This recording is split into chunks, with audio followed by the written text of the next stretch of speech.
Buenas tardes, martes, cásese y embárquese. Martes 25 pero ya. no, de su familia no se aparte. No se aparte jamás. Sí es. Jamás. Martes 25. ¿Usted puso el arbolito, patrón? No, yo no pongo arbolito. Yo qué? sembré uno para no tener que poner y quitar arbolito. Hay uno. Usted le desmonta las luces y luego Exacto, para esta fecha. Es natural, un arbolito natural. Lea fue vista comprando un charamico en la Winston Church. Un charamico. Un charamico, yo no sé. Lo transportó en un camión. Yo no sé, era un lío que tenía esa mujer con la jipeta y meter la charamico y bueno, y eso fue una cosa tremenda. Bueno, ya comenzó todo el movimiento navideño. Sí, hay una... Ya estamos en espera inclusive del doble sueldo. Ya comenzó todo. Solo hay que salir a las calles para ver el ánimo, el ambiente, el espíritu de la Navidad. El espíritu de la Navidad. Pero sin cuarto. Lo que no están los cuartos. Sin cuarto no hay espíritu de la Navidad, ¿eh? Se pone lento el espíritu, pero se mueve. Sin cuarto no hay espíritu de la Navidad. Cristian, te mandaste ahorita, pero te dejé una pregunta. Si tú puedes ya en este segmento formal, que tú puedes hablar, extenderte. A ver. El presidente Fernández utiliza la siguiente expresión en Nueva York, previo a salir para acá, que yo creí que el presidente estaba en Venezuela, pero parece que no. Que él estaba en Venezuela, llegó anoche en vuelo privado. En una nota que recoge el periódico Nuevo Diario y que está en algunos de los periódicos nacionales en la mañana de hoy, refiere que el presidente fue entrevistado en Nueva York y antes de salir dio la siguiente expresión. Utilizó a Univisión, a la cadena Univisión, la siguiente expresión al preguntarle si podía repostularse o tenía en agenda repostularse en el 2020. Dijo: me postularía de nuevo a la presidencia de la República porque yo nunca podré negarme a que el país me pueda desear. ¿Y quién le dijo a él que aquí hay alguien deseando? Leonel negó que tenga aspiraciones en este momento, que las circunstancias las que lo han llevado a los torneos electorales, como PLD lo que tenemos que hacer es respaldar la gestión de gobierno, tratar de que el presidente Medina haga una buena gestión para que el PLD siga en el corazón, en el sentimiento y el apoyo de la mayoría de los dominicanos. Para el 2020 todavía es muy temprano. Es muy temprano. El gobierno acaba de instalarse para el periodo 16-2020. Todo eso es verdad, pero ¿y qué buscaba en los municipios de Santiago el señor Félix Bautista todo este fin de semana? Haciendo política. Félix no es. Pero él no va a aspirar a senador no por Santiago. Mango, Pero él no va a aspirar a senador por Santiago. Bueno, si estaba en eso, Fernández está en actividad. Ayer escribió un artículo para el Listín Diario hablando de los Félix principios, Bautista. fundamentos. Fernández. Fernández. Del PLD, de las características fundacionales, porque el PLD ahora es otro.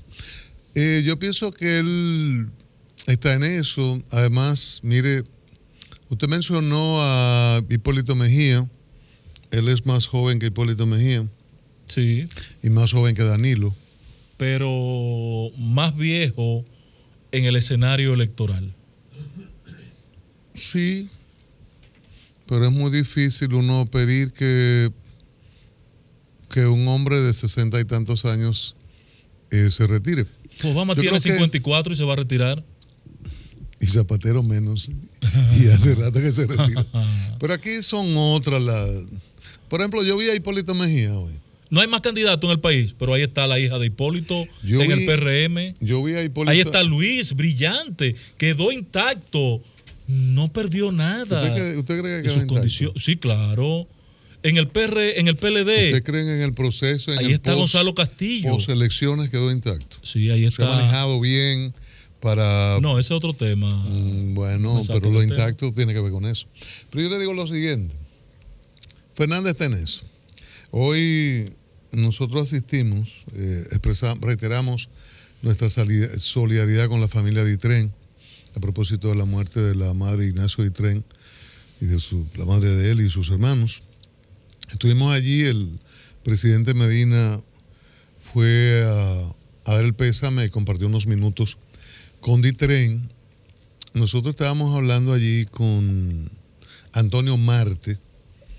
Antonio Marte aprovechó y cuando el presidente le saluda, nosotros estábamos ahí, estábamos pocos ahí, y Antonio Marte aprovechó para plantearle al presidente Medina que abra canales, que abra vías.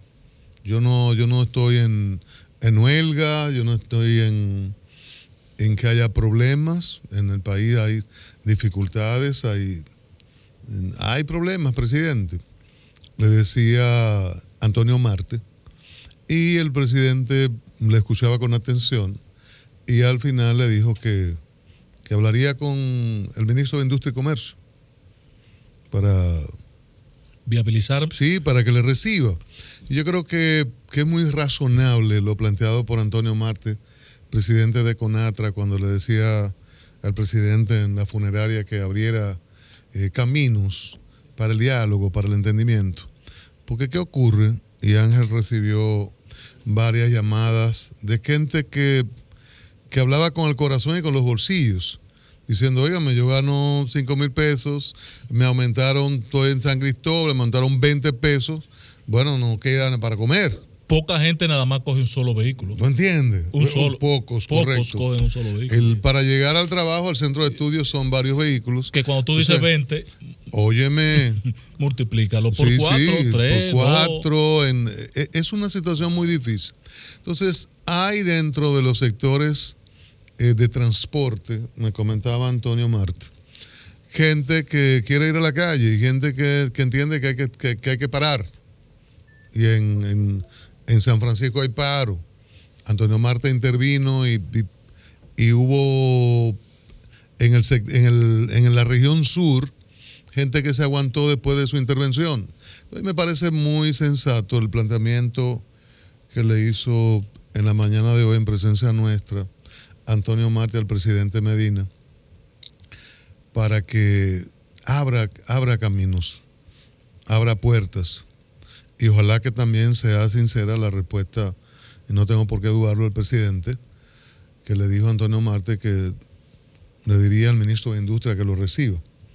Hay que abrir esos caminos. Es una situación muy difícil que afecta a decenas de miles de personas pobres, empleados públicos que no han recibido aumentos, empleados privados que ganan 4 pesos, y este es un momento en que hay ex policías y policías uniformados en las calles haciendo protestas y llegando al Congreso Nacional. Sí. En un contexto así hay que hablar. Hay que hablar. Digo, Cristian, cualquier cosa el transporte está unificado. Todos los grupos empresariales de transporte y con los sindicatos están unificados. Escúchame, Luis José. Sí. La próxima semana Carga comienza a elevar el costo de los transportes. Eso implica un aumento directo a la canasta familiar. El transporte de carga, ¿no? Carga, porque ya el transporte de pasajeros aumentó. Sí, él dice se carga. está aplicando prácticamente en todo el país. Lo que implicará un aumento. Será un doble en un aumento. guineo, en la manzana, en el aguacate, en el pollo. Y en una serie de servicios. Para la población todo. pobre, usuaria del transporte público, habrá un doble aumento.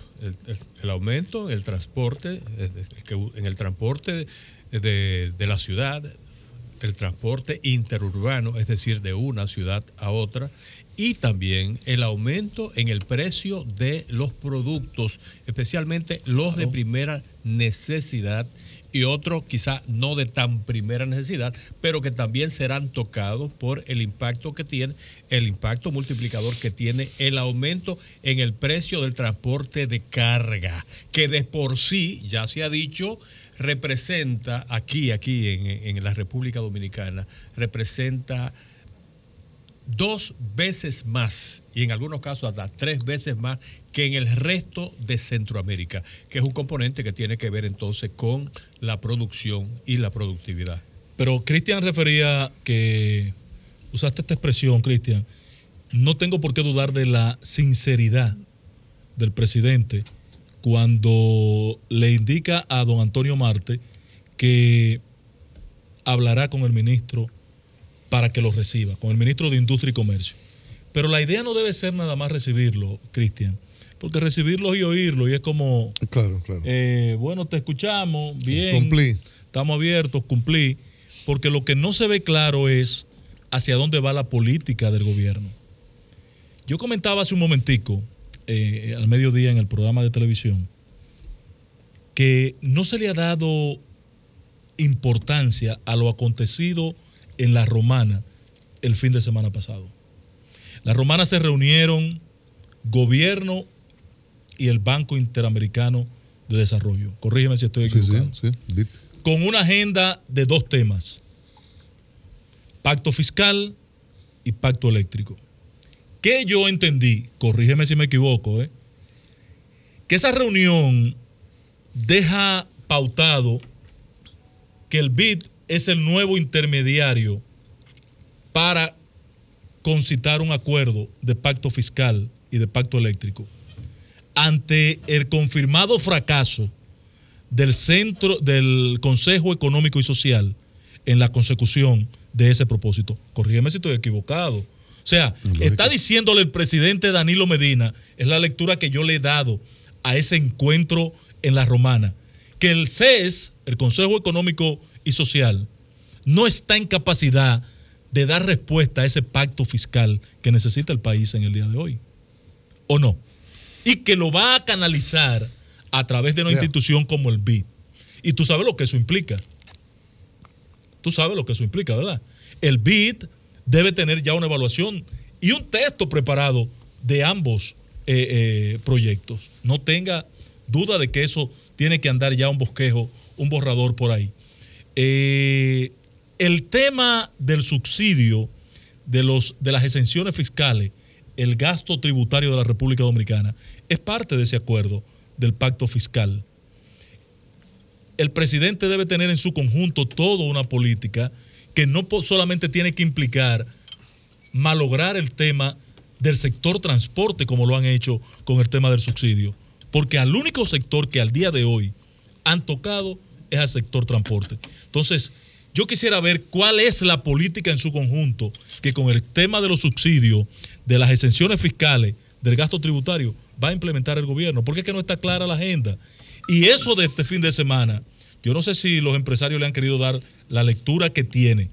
El presidente está reorientando por dónde se va a encaminar ambos pactos en este momento. Lo difícil es entender por qué. Un segundito, en unos minutos vamos a hacer conexión con el discurso del presidente Medina en la reunión de CELAC, Unión Europea, que está prácticamente comenzando.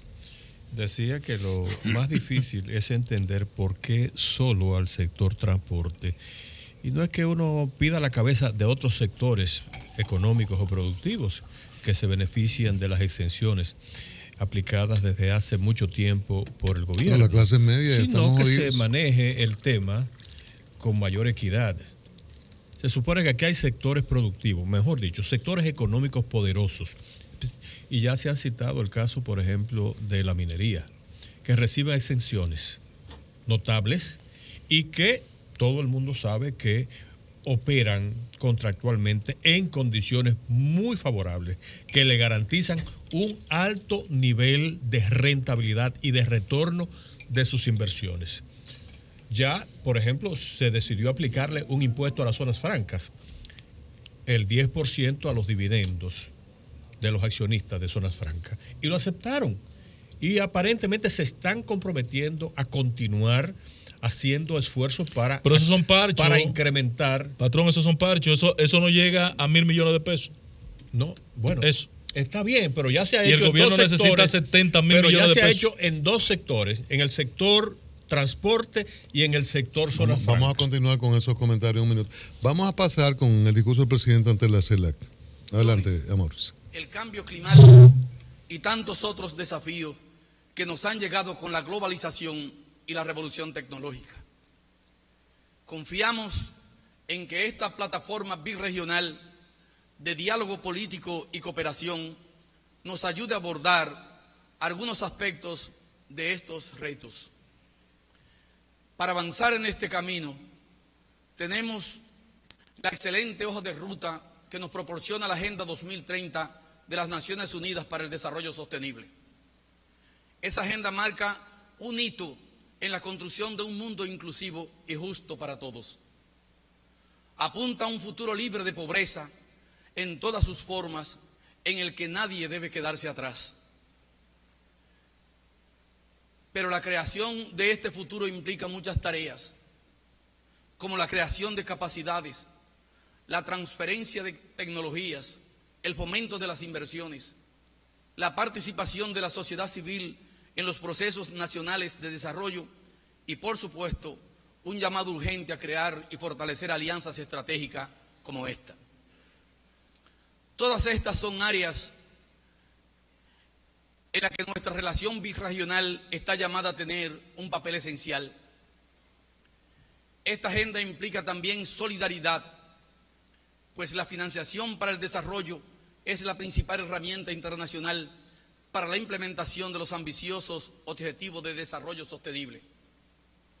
Se hace necesario, por tanto, que los países desarrollados cumplan su compromiso de destinar el 0,7% del Producto Nacional Bruto a la ayuda oficial para el desarrollo y del 0,5% al 0,20% hacia los países menos adelantados, ya que las cifras destinadas son aún insuficientes en relación con las responsabilidades asumidas. En este sentido, el Plan de Acción de Addis Abeba, adoptado en el año 2015 en el marco de las Naciones Unidas, nos ofrece un valioso instrumento para impulsar iniciativas y movilizar recursos a nivel birregional que, sin menospreciar nuestras realidades particulares, conduzcan a una mejor coordinación en los programas de cooperación que emanan del Plan de Acción CELAC, Unión Europea. Confío en que estas jornadas sirvan para abordar a profundidad temas clave como la movilización de recursos y la coordinación birregional, de manera que logremos cumplir con esa meta deseada por todos, que es un mundo sin pobreza. Sin embargo, quiero señalar también que para el desarrollo equitativo que deseamos los países miembros de la CELAC, tan importante como la solidaridad es establecer reglas claras y justas en los mercados internacionales. En este sentido, creo que debemos redescubrir el enorme potencial que el comercio tiene como mecanismo creador de riqueza y de empleos. Pero para aprovechar este potencial, debemos asegurarnos de tener reglas que nos permitan competir en igualdad de condiciones. Como ya mencioné recientemente ante la Asamblea Nacional de las Naciones Unidas, las políticas de subsidios, especialmente de productos agrícolas, no solo suponen un uso cuestionable de los recursos públicos de los países más desarrollados, sino también un obstáculo muchas veces insalvable para nuestras naciones, que no pueden poner en juego sus mayores activos de desarrollo. Creo que vale la pena poner este tema sobre el tapete en este foro y someto a la consideración de todos los presentes esta reflexión, porque a la larga, poder llevar productos a los mercados europeos sería una herramienta de combate a la pobreza mucho más transformadora y efectiva que cualquier política de ayuda para el desarrollo. Apreciados amigos, hay un asunto más del que me gustaría hablarles antes de cerrar estas breves palabras. Como saben, esta hermosa isla en la que nos encontramos está en una de las zonas más vulnerables al cambio climático del mundo, al igual que muchos de los países que hoy nos visitan. Hace apenas unas semanas, nuestra región caribeña fue azotada por el huracán Matthew, que dejó una estela de devastaciones a su paso por Jamaica, Haití, Cuba y las Bahamas, e incluso en los Estados Unidos. Solo en Haití, según las Naciones Unidas, ese siniestro cegó la vida a 546 personas y dejó 2.1 millones de afectados, convirtiéndose en la mayor emergencia humanitaria desde el fatídico terremoto del año 2010. Los efectos adversos del cambio climático atentan día a día contra el desarrollo sostenible en nuestros países, en algunos casos destruyendo en pocas horas lo que tardó años en construir.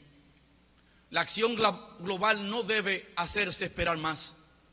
El Acuerdo de París ciertamente es un avance y confiamos en su pronta entrada en vigor, pero no debemos descansar hasta que logremos la adopción de un instrumento legal que bajo la Convención de las Naciones Unidas para el Cambio Climático sea aplicable a todas las partes y puede ser implementado a partir de 2020, año en que expira el Protocolo de Kioto.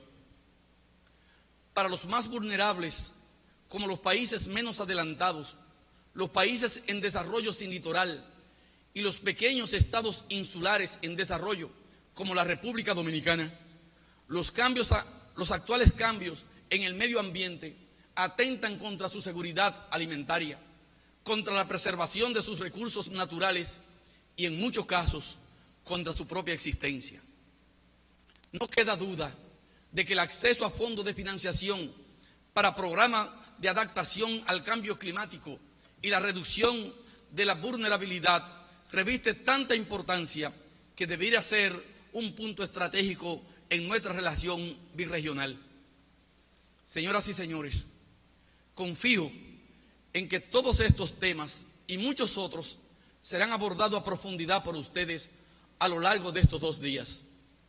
Estoy convencido de que no solo daremos un paso firme de avance hacia el logro de nuestros objetivos comunes, sino que nos comprometeremos aún más con nuestros pueblos en la creación de nuevas y más prometedoras oportunidades para todos.